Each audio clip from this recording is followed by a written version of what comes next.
Energy സെക്ടറിൽ വലിയ government കമ്പനികളുണ്ട്. NTPC, power grid, അതുപോലെ ഇൻഫ്രാസ്ട്രക്ചർ രംഗത്തേക്ക് ഫൈനാൻസ് ചെയ്യുന്ന കമ്പനികളുമുണ്ട്. REC, PFC തുടങ്ങിയ കമ്പനികൾ. ഈ കമ്പനികൾക്ക് ഗവൺമെൻറ് കമ്പനികൾക്ക് മാത്രമല്ല പ്രൈവറ്റ് കമ്പനികൾക്കും ലോണ് കൊടുക്കാനുള്ള ഒരു അധികാരം കൂടി കൊണ്ടുവരപ്പെട്ടതും ഈ കഴിഞ്ഞ കാലത്താണ്. ഗവൺമെൻറ്റിൻ്റെ തീരുമാനം കൊണ്ട് REC, PFC കമ്പനികൾ തുടർന്നിരുന്ന ബിസിനസ് അപ്രോച്ചിൽ തന്നെ വലിയ രീതിയിലുള്ള മാറ്റം കൊണ്ടുവന്നു എന്നുള്ളതാണ്. ഇവിടെ നമ്മൾ ശ്രദ്ധിക്കേണ്ട മറ്റൊരു കാര്യം, PSU കമ്പനികളിൽ മുൻപ് ഗവൺമെൻറ്റിൻ്റെ താല്പര്യങ്ങൾക്കായിരുന്നു മുൻഗണന ഉണ്ടായിരുന്നത്. എന്നാൽ ഇന്ന് അത് മാറിയിട്ടുണ്ട്. ഷെയർ ഹോൾഡേഴ്സിൻ്റെ താല്പര്യങ്ങൾക്കാണ് ഇപ്പോൾ കൂടുതൽ മുൻതൂക്കം കൊടുക്കുന്നത്. ഇക്കാര്യം PSU സെക്ടറിൽ ഇൻവെസ്റ്റ് ചെയ്യുന്ന ആളെ സംബന്ധിച്ചിടത്തോളം വളരെയധികം സ്വാഗതാർഹമായിട്ടുള്ളൊരു കാര്യമാണ്. ഈ അവസ്ഥ ഇനി തുടരുകയും ചെയ്യുന്നതോട് കൂടിയിട്ട് NTPC, NLC, SJVN, IRFC എന്നീ കമ്പനികൾ മാർക്കറ്റിന് എന്താണ് ആവശ്യകത എന്ന് മനസ്സിലാക്കിയിട്ട് അത് പൂർത്തീകരിക്കാൻ ശ്രദ്ധിച്ചിട്ടുണ്ട്. Cochin shipyard, Bharat dynamics, HAL ഈ കമ്പനികളൊക്കെ ഷെയർ ഹോൾഡേഴ്സിൻ്റെ താല്പര്യത്തിനാണ് മുൻതൂക്കം നൽകിയിട്ടുള്ളത്. മുൻകാലങ്ങളിൽ PSU സെക്ടറിൽ ഇൻവെസ്റ്റ് ചെയ്യാൻ ആളുകൾക്ക് വലിയ രീതിയിൽ താല്പര്യം ഉണ്ടാവാത്തതിൻ്റെ കാരണം ഗവൺമെൻറ്റിൻ്റെ ഭാഗത്തു നിന്നുള്ള വേണ്ട രീതിയിലുള്ളൊരു സപ്പോർട്ട് ഷെയർ ഹോൾഡേഴ്സിന് ഇല്ലാത്തത് കൊണ്ടുകൂടിയായിരുന്നു. ജൂൺ 1-ാം തീയതി എക്സിറ്റ് പോൾ ഫലം BJPക്ക് അനുകൂലമായിട്ട് വന്നാൽ ജൂൺ 3-ാം തീയതി തന്നെ ഇൻവെസ്റ്റ്മെൻറ്റ് തുടങ്ങാം. ധാരാളം ഇൻവെസ്റ്റ് ചെയ്ത് അടുത്ത ഒരു കാലത്തേക്കുള്ള സ്റ്റാർട്ടിംഗ് പോയിൻ്റ് ആയി തന്നെ ഇതിനെ പരിഗണിക്കാം. അതുകൊണ്ട് തന്നെ ഒരു ഷെയർ വിൽക്കേണ്ട ആവശ്യമില്ല. അധികം വൈകാതെ 24,000, 25,000 നിഫ്റ്റി എന്നുള്ള പ്രധാന സൂചിക എത്തുകയും ചെയ്യും. ഈ ഗവൺമെൻറ് തന്നെ വീണ്ടും വരുമ്പോൾ പ്രതീക്ഷിക്കാവുന്ന കാര്യങ്ങൾ ഒരുപാടുണ്ട്. പ്രത്യേകിച്ചും എനർജി സൈഡിൽ വലിയ മാറ്റങ്ങൾ വരും. ഇലക്ട്രിസിറ്റി ആക്ട് എന്നൊരു കാര്യം തന്നെ പുതുതായിട്ട് വരും. പ്രൈവറ്റ് കമ്പനികൾ ഇലക്ട്രിസിറ്റിയായി ബന്ധപ്പെട്ടിട്ട് ബിസിനസ് ചെയ്യാൻ താല്പര്യം പ്രകടിപ്പിക്കുന്നുണ്ട്. പ്രൈവറ്റ് കമ്പനികൾക്കിടയിൽ വലിയൊരു കോമ്പറ്റീഷൻ ഉണ്ടാകുമ്പോൾ അത് പൊതുജനങ്ങൾക്ക് വലിയ രീതിയിൽ കുറഞ്ഞ വിലക്ക് വൈദ്യുതി ലഭിക്കുന്ന ഒരു സാഹചര്യം പോലും ഉടലെടുപ്പിക്കും. അതിന് വേണ്ടിയിട്ടുള്ള അമെൻമെൻറ്റ് അധികം വൈകാതെ തന്നെ പാർലമെൻറ്റിൽ വരും.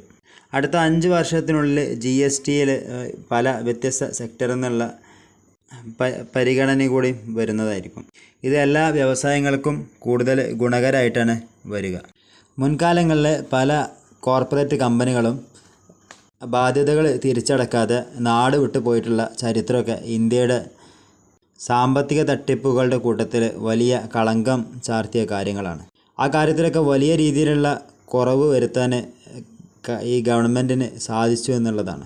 വ്യത്യസ്ത നയപരിപാടികളിലൂടെ ആണ് അതൊക്കെ സാധിച്ചെടുത്തിട്ടുള്ളത്. ഇവിടെയുള്ള പ്രത്യേകം ശ്രദ്ധിക്കേണ്ട ഒരു കാര്യം, ഈ കോർപ്പറേറ്റ് ലെൻഡിങ് വലിയ രീതിയിൽ കുറച്ചതുകൊണ്ട് പുതുതായിട്ട് വ്യവസായ രംഗത്തേക്ക് വരുന്ന ആളുകൾക്ക് ലോൺ എടുക്കാൻ താല്പര്യം കുറവായിരിക്കും. അതുകൊണ്ട് തന്നെ പ്രൈവറ്റ് സെക്ടറിൽ ഈ ഒരു കാര്യം കൊണ്ട് ഇൻവെസ്റ്റ്മെൻറ്റ് വരാത്ത ഒരു സാഹചര്യം നിലനിൽക്കുന്നുണ്ട്. ഇതിനെ ഗവൺമെൻറ് ഏത് രീതിയിലാണ് പ്രിവെൻറ്റ് ചെയ്യുക എന്നുള്ളത് കാത്തിരുന്ന് കാണേണ്ട ഒരു കാര്യം തന്നെയാണ്.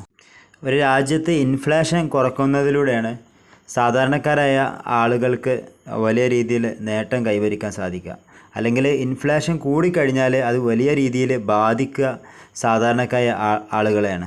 ഇന്ത്യ പോലെ ഒരു രാജ്യത്ത് കൂടുതലും സാധാരണക്കാരനായ ആൾക്കാരായതുകൊണ്ട് തന്നെ ഇൻഫ്ലേഷൻ എന്ന ഒരു ഘടകത്തിന് വലിയ രീതിയിലുള്ള പ്രാധാന്യമുണ്ട്.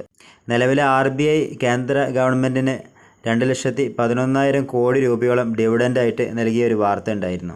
ഗവൺമെൻറ്റിൻ്റെ ബജറ്റ് എന്ന് പറയുന്നത് 1,00,000 കോടിയോളം രൂപയാണ്.